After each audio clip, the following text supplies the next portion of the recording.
नमस्कार दोस्तों, आयुर्वेद वाणी में आपका स्वागत है। आज का टॉपिक है श्वास।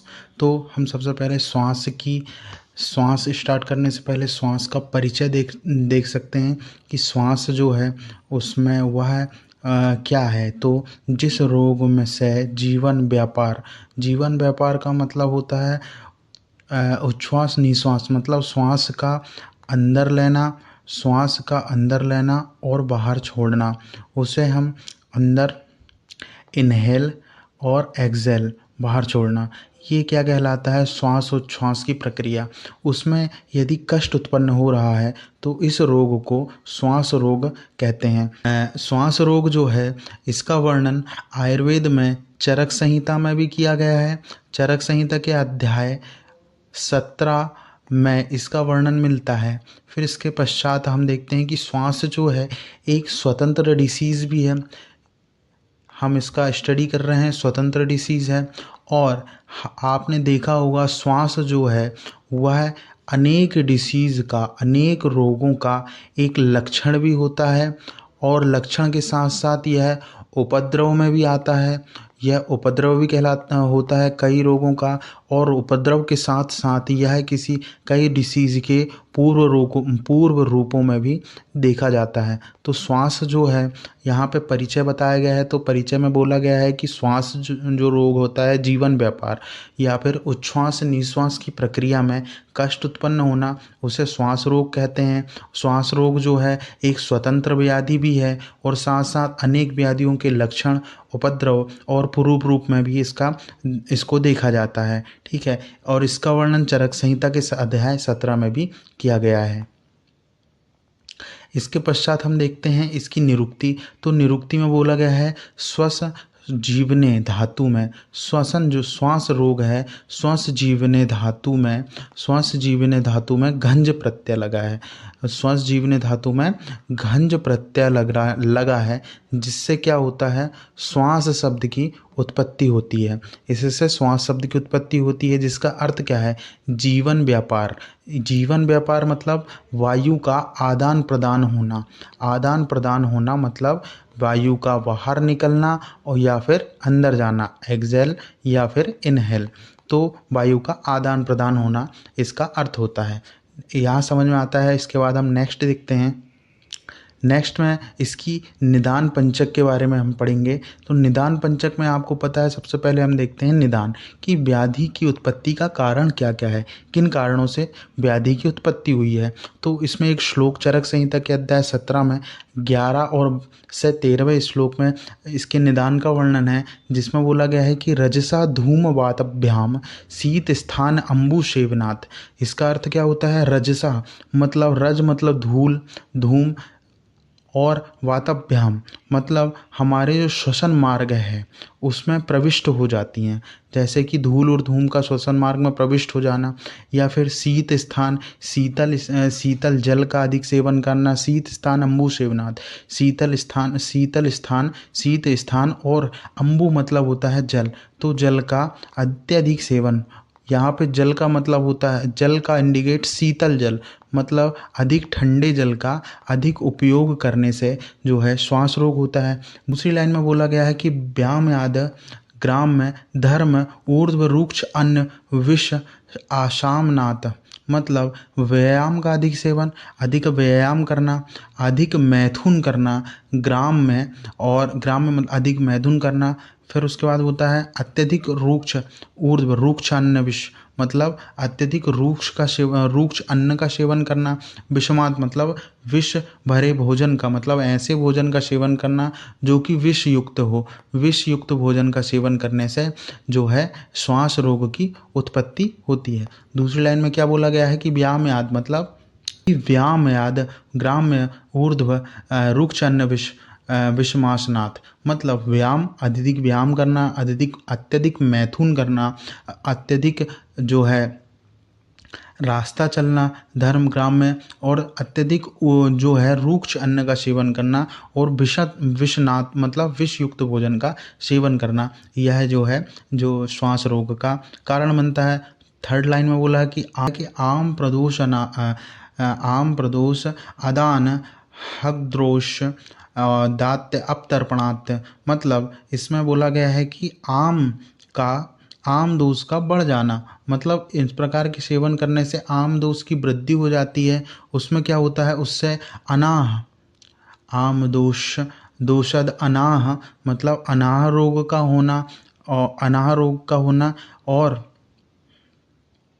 जिससे क्या होगा, द्रोक्ष मतलब अधिक रुक्षता उत्पन्न हो जाएगी शरीर में, अधिक रुक्षा उत्पन्न हो जाएगी। या फिर अपतर्पण चिकित्सा, जब हम अपतर्पण चिकित्सा करते हैं, एक संतर्पण चिकित्सा होती है और दूसरी अपतर्पण चिकित्सा होती है पंचकर्मा में। यदि हम अपतर्पण चिकित्सा का अतियोग हो जाए, उससे भी क्या होता है, श्वास रोग की उत्पत्ति होती है। थर्ड, यह हो गया थर्ड लाइन। फिर उसके बाद हम देखते हैं फोर्थ लाइन, दौर्बल्य। दौर्बल्य मतलब अधिक दुर्बलता आना, दुर्बलता होने के कारण भी। फिर आता है दुर्बलता मर्मणों, मतलब मर्म स्थानों में आघात होना। किस प्रकार का आघात होना, तो उसमें बोला गया है द्वंद्वाक्ष, मतलब यहाँ पे द्वंद्वाक्ष का मतलब होता है, यहाँ पे बोला गया है द्वंद्वाक्ष का अर्थ यहाँ पे उष्ण और शीत, उष्ण और शीत, मतलब या फिर उष्ण आघात होना या फिर शीत आघात होना, या फिर किसी भी प्रकार का मर्म में या फिर उष्ण आघात होना या शीत आघात होना, दोनों का या फिर अलग अलग हो या फिर एक साथ हो, योगतः ये एक साथ हो, तो इससे क्या होता है, इससे क्या होता है, श्वास की उत्पत्ति होती है। एक बार फिर देखेंगे कि दुर्बलता आना या फिर मर्मों में शीत या उष्ण आघात का एक साथ होना, ये जो है श्वास का कारण बनता है। फोर्थ लाइन बोला गया है अतिसारा ज्वर छर्दी। अतिसार रोग में ज्वर होने पे, छर्दी मतलब वोमिटिंग या फिर उसको उल्टी होने पे, वमन होने पे, प्रतिक्षय और क्षय होने पर, प्रतिशय होना या फिर उस रोगी को क्षय होने से भी श्वास की उत्पत्ति होती है। फोर्थ लाइन में बोला है रक्त पित्ता, मतलब उसे जो है रक्त पित्त होना और रक्त पित्ता उदावर्त, मतलब उसे उदावर्त है। विसूचिका में, अल्सक में, शौचालय अल्सक में भी जो है श्वास रोग की उत्पत्ति होती है। फोर्थ लाइन में बोला गया है पांडु रोग। पांडु रोग के कारण भी जो है श्वास रोग की उत्पत्ति होती है, श्वास रोग की उत्पत्ति होती है। या फिर द्विविषाक्ष सेवनात्, मतलब द्विविषाक्ष मतलब विष का सेवन करने से भी श्वास रोग की उत्पत्ति होती है। आप देख सकते हैं कि हमने शुरुआत के जो है दूसरे लाइन में, दो लाइनों में हमने से क्या क्या पढ़ा, इसका विहार निदान, मतलब किस प्रकार के अन्न का सेवन करना है, किस प्रकार का विहार सेवन से, अत्यधिक सेवन से जो है निदान से श्वास रोग की उत्पत्ति हो रही है।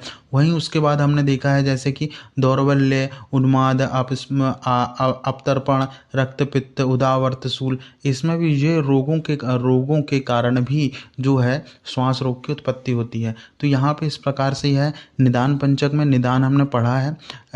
इसके बाद हम देखते हैं नेक्स्ट, हम देखते हैं यह जो इसके बाद जो बताया गया है कि वात प्रकोपक निदान, कफ प्रकोपक निदान एवं अन्य निदान।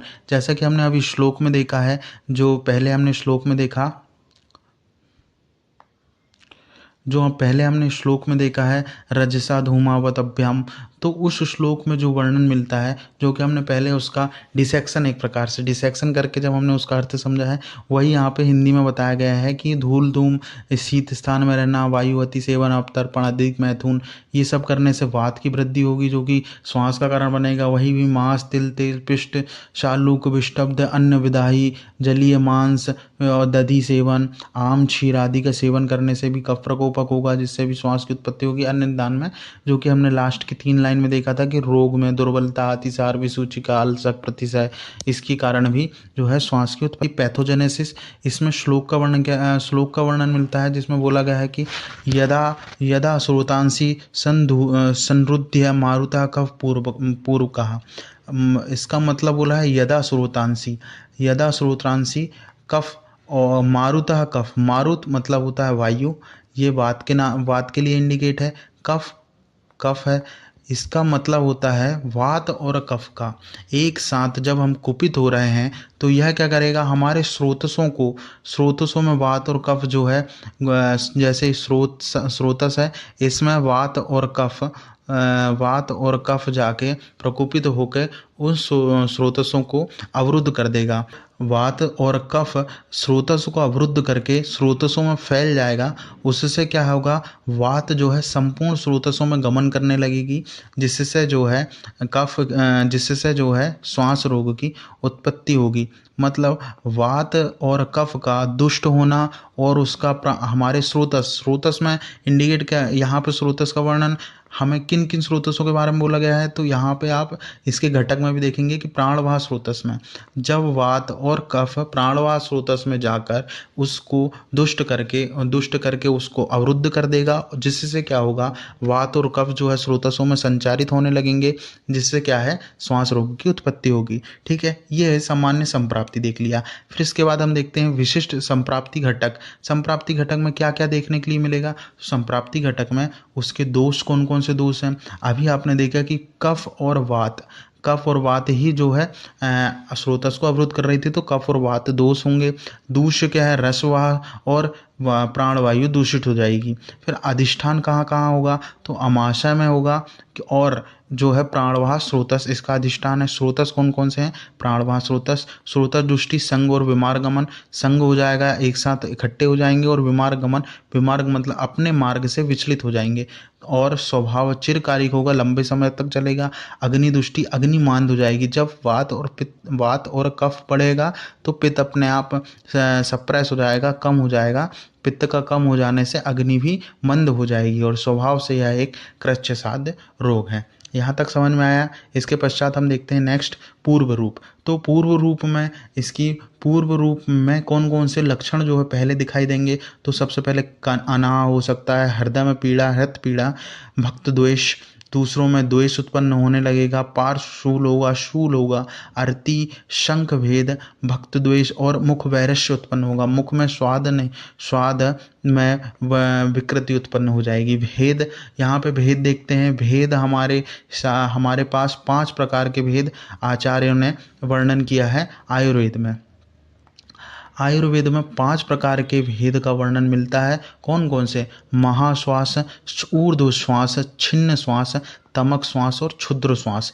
ये 5 प्रकार के वर्णन मिलता है। महाश्वास, ऊर्ध्व श्वास, छिन्न श्वास, तमक श्वास और क्षुद्र श्वास।